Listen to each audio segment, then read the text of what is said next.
nostalgia fodder. So much nostalgia for this. Hey music friends, this is Davi Vasc. I'm a music composer for games, and I've noticed that I actually haven't done any of these reaction analysis videos on Monster Hunter Village themes, which are some of the best tracks in Monster Hunter games. And also, you guys have been asking me to do more videos on classic Monster Hunter songs. So today we're going to listen to and talk about one of my favorite tracks in all of Monster Hunter, which is the Val Habar Village theme from Monster Hunter 4 Ultimate. Let's go!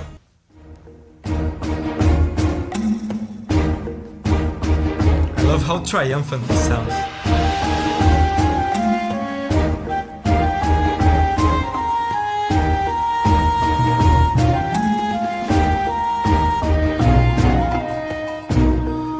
Oh, and the harmony here in this part.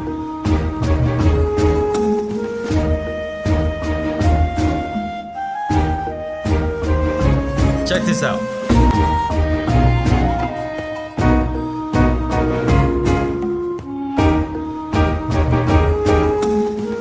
Notice how it's just happy chords here in this part.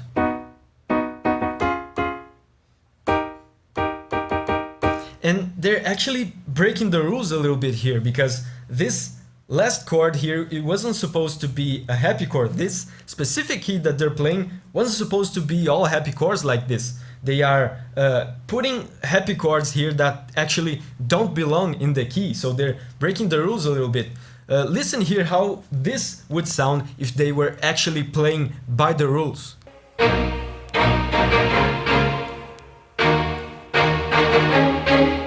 And listen now how positive it sounds when they go out of their way to insert that happy chord there at the end that doesn't belong.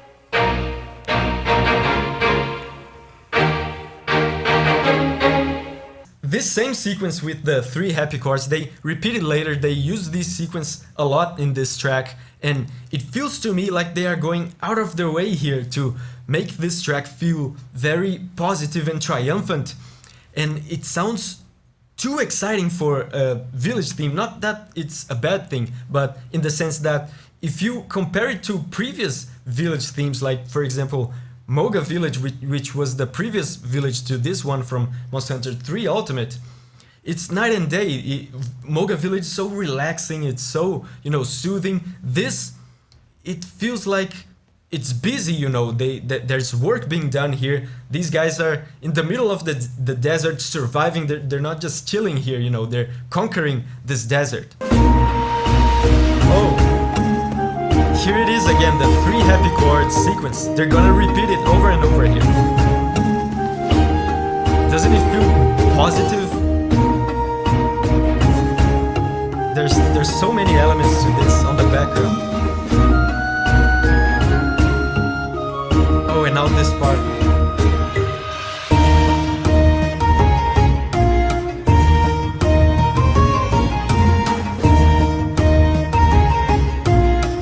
This is nostalgia fodder. So much nostalgia for this.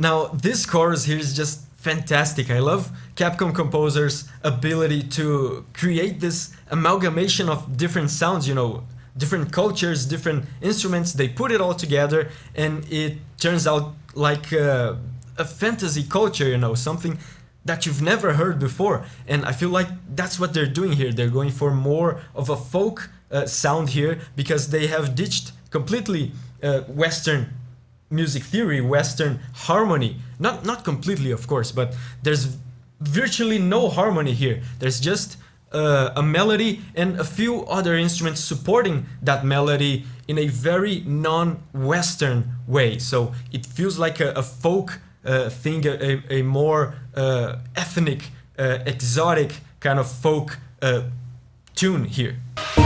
Listen to this. There are no chords. And heavy focus on the melody. There are some hints of Western harmony, but there are no chords.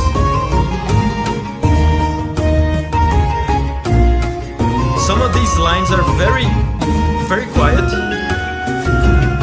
So I'm gonna highlight some of these alternate lines for you. No chords, just supporting melodies. Check this out.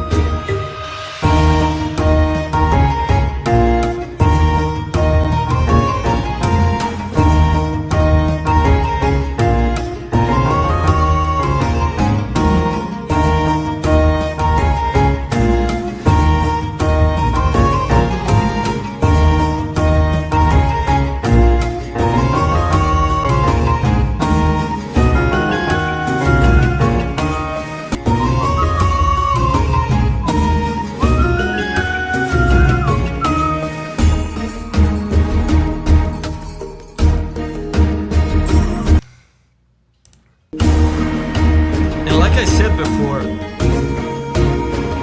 there's so many different elements to this, so many different instruments.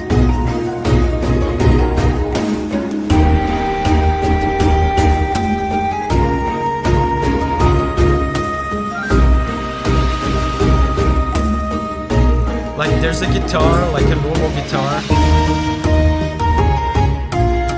At the top, one of the instruments playing the melody almost like a European bagpipe, but then again it also sounds a little bit like one of those Middle Eastern woodwinds that I forgot the name of.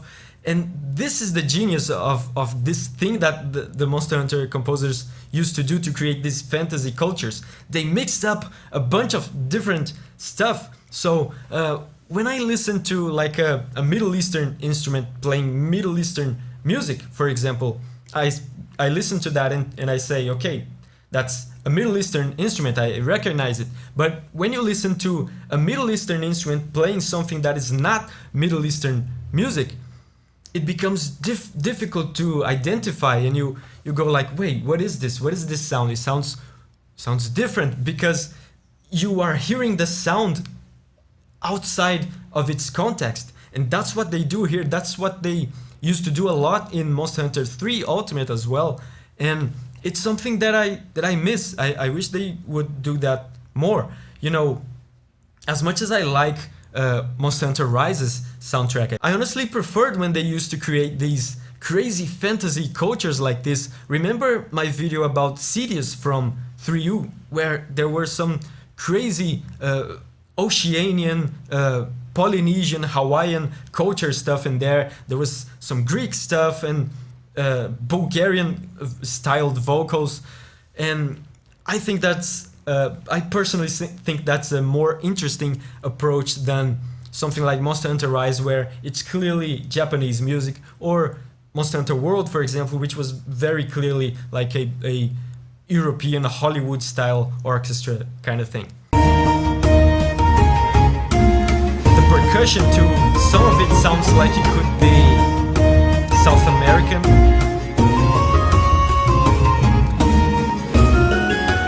This part is so good. And the lack of chords and the focus on melody definitely sounds like it could be African or Middle Eastern. But here they brought back the chords here. And this rhythm with the strings, there's a kind of assertiveness and pride to it.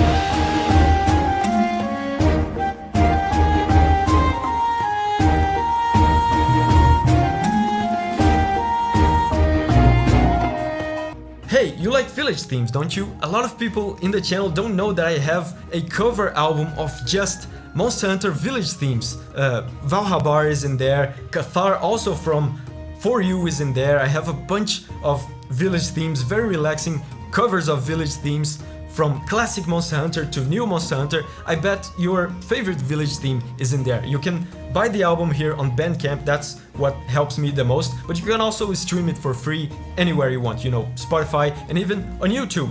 And remember, whenever you're ready to spread your wings and go on a music journey again, I'll see you there.